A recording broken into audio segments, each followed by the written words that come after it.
People of Barangay Malabanan, guys, ako ay nagagalak at kayo'y dumalo dito sa ating munting pagtitipon-tipon. Bakit mo ba kami pinagtipon-tipon dito? Alam niyo, huwag na nga kayo mag-react dyan kasi as if naman may mga choice kayo, no? As you can see, lahat tayo ay dumadaan sa isang matinding pagsubok sa buhay. Andyan ang dakipan, awayan, patayan, bugbugan, sanaiya. Nakaka-stress. Grabe, tsaka, diba?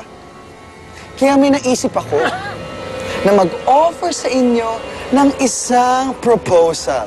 Yes, para matigil na mga itech. Kahit ano pa yung proposal mo, hindi kami papayag.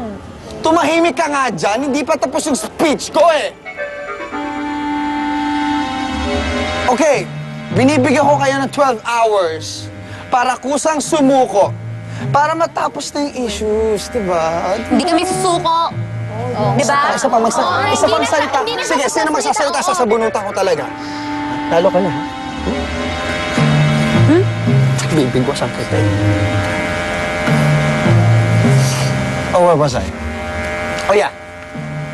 Ang mga kusang susuko ay magiging alipin namin.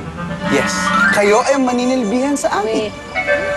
At dahil dyan, bibigyan namin kayo ng complimentary na isang takal ng kanin with a pinch of salt para may lasa. Yan ay para sa inyong pagkain.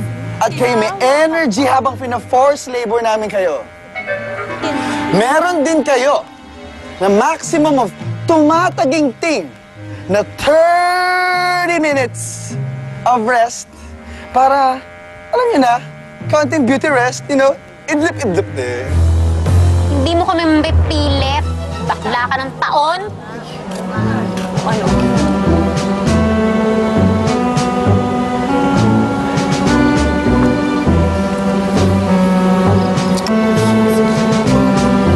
Lahat kayo ay patitirahin sa kuweba. Yeah, I know. Hindi siya comfortable. Nag-ocular ako, tinignan ko masakit sa puwet and, you know, and everything. Pero in fairness, at least buhay kayo. O, diba? Yun ang isipin nyo. Think positive. Diba? At para sa mga hindi susuko, simple lang. Leggy bumps. Ganon. Okay? So, inuulit ko. Meron kayong 12 hours para sumuko. Okay? 1, 2. Okay? Repeat after me. 12 hours. 12 hours. Very good, class. Very good. Okay, babalik ako. Babush. Guys! Mabuti pa sumuko na lang tayo. Kasi naman mapatay tayo, di ba? Kung ako sa inyo, magpaalipin na lang tayo, di ba? Oo nga, tama siya. Dapat nga siguro sumuko na tayo. Kailangan na natin ng bagong superhero. Sandali.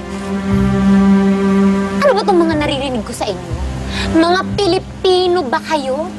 Nakalimutan nyo na ba yung history nyo?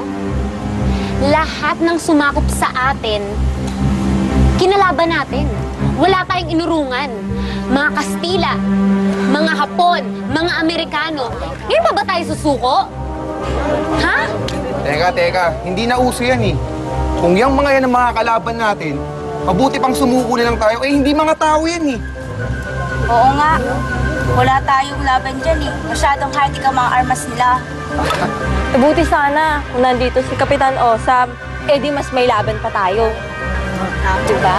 Kailangan na nga natin ng bagong superhero, no? Kailangan. Pero wala na tayong maaasahang superhero. Kailangan Meron! talaga. Sino yan? Kami!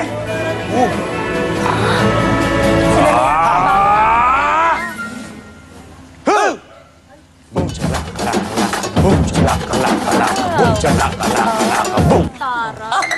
Boom, chalak-kalak-kalak. Boom, chalak-kalak-kalak. Boom, chalak-kalak-kalak. Boom! Ha? Kami ang bagong Superhero ng bayan! Si Iron Man at si Captain America? Ha! What did you say? Sabi ko, si Iron Man at si Captain America? Mali! Mali! Nagkakamali ka. Ako, si Kalanman. Ako, si Captain na may hika. Tama. Okay ka lang? May hika. Kami ang bagong Superhero ng bayan! Oh! Patsaka! Parang ginawa na natin yan. Oo nga, deja vu.